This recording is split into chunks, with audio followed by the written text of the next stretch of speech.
नमस्कार प्रेक्षकांनो, ठरलं तर मग या मालिकेत आपल्याला पाहायला मिळणार प्रियाचं कारस्थान पाहून मैनावती भडकली, तर दुसरीकडे प्रियाचं डीएनए टेस्टमुळे समोर आलं तिच्या खऱ्या आईचं नाव. तर हे नक्कीच झालं तरी कसं पाहण्यासाठी व्हिडिओ शेवटपर्यंत पहा आणि आपल्या चॅनलला सबस्क्राईब नक्की करा. संध्याकाळच्या वेळी मैना सांगते, बघितलंस ना शांते, माझ्या लेकीचा खरा चेहरा माझ्यासमोर आणणार होती ती सायली, पण आज सकाळपासून तिने एक तरी फोन केलाय का? तर सदा म्हणतो, अगं ये महिने, इतके दिवस बबलीची वाट बघितली ना, मग आता थोडा वेळ बघ ना सायलीची वाट. तेव्हा मैना सदा ओरडत म्हणते, त्या सायली अर्जुनने तुमचा जीव काय वाचवला, तर तुम्ही त्यांच्या बाजूनी झालात. हे बघा, रक्त ते रक्त असतं अन पर्क ते पर्क.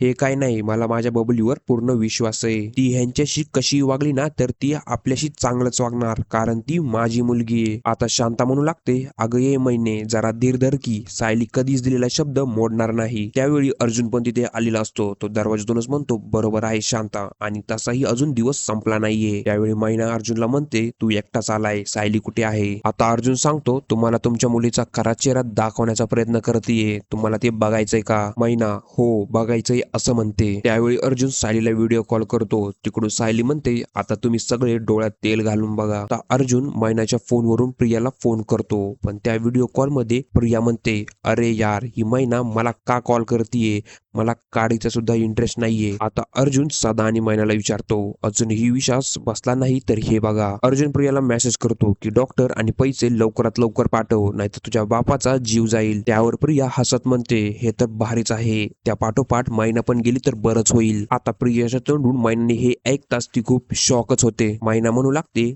या असल्या पोरीवर विश्वास ठेवत होते मी, ही तर आपल्याच बळीवर बसलीये. आता प्रेक्षकांनो, मैना सायलीला सांगते, आजपासून बबली मेली मायासाठी, तुला मी हवी ती मदत करायला तयार आहे. आता दुसऱ्या दिवशी सकाळ सकाळी अर्जुन सायलीला म्हणतो, आता आपण मैना व प्रियाची डीएनए टेस्ट करायला हवी. तेव्हा सायली म्हणते, हो आता आपण मैनावती आणि प्रियाची टेस्ट करूया, आणि शेवटी प्रतिमा आत्या आणि मैनाची टेस्ट करूया, म्हणजे काही शंकाच राहणार नाही. मग डीएनए रिपोर्ट स्पष्ट दिसतील की प्रिया प्रतिमा आत्याची नाही तर मैनाची मुलगी आहे. त्यावर अर्जुन म्हणतो, ह्या डीएनए टेस्ट साठी आपल्याला ह्यांची नख किंवा केस लागतील, आता हे कसं मिळवायचं? तेव्हा सायलीला एक आयडिया सुचते. सायली कल्पनाला म्हणते, आई बाबा, तुम्ही माझ्यासाठी एक काम करू शकता का? तेव्हा कल्पना सायलीला विचारते, कुठलं काम? सायली म्हणू लागते, तुम्ही आत्ताच म्हणत होता की आता प्रिया सगळं सांभाळू लागलीये, त्याबद्दल तिला शब्बासकी म्हणून तिला काहीतरी द्यायला हवं. कल्पना म्हणू लागते, तन्वी आता चांगलं वागायला लागली म्हणून तिला काय गिफ्ट द्यायचं काय? तेव्हा सायली म्हणते, हो आई, मी सांगते म्हणून. कल्पना, आता काय गिफ्ट द्यायचं? त्यावेळी सायली हात पुढं करते आणि ते गिफ्ट कल्पनाच्या हातावर ठेवते आणि म्हणते, हे आपल्याला तिजोरीच्या चाव्या आहेत, तुम्ही त्या माझ्याकडून घेऊन प्रियाला द्यायच्या. तेव्हा प्रतापराव म्हणतो, तुम्ही जे सांगता आम्ही ते सगळं मान्य करतो, पण हे असं काही करू नका.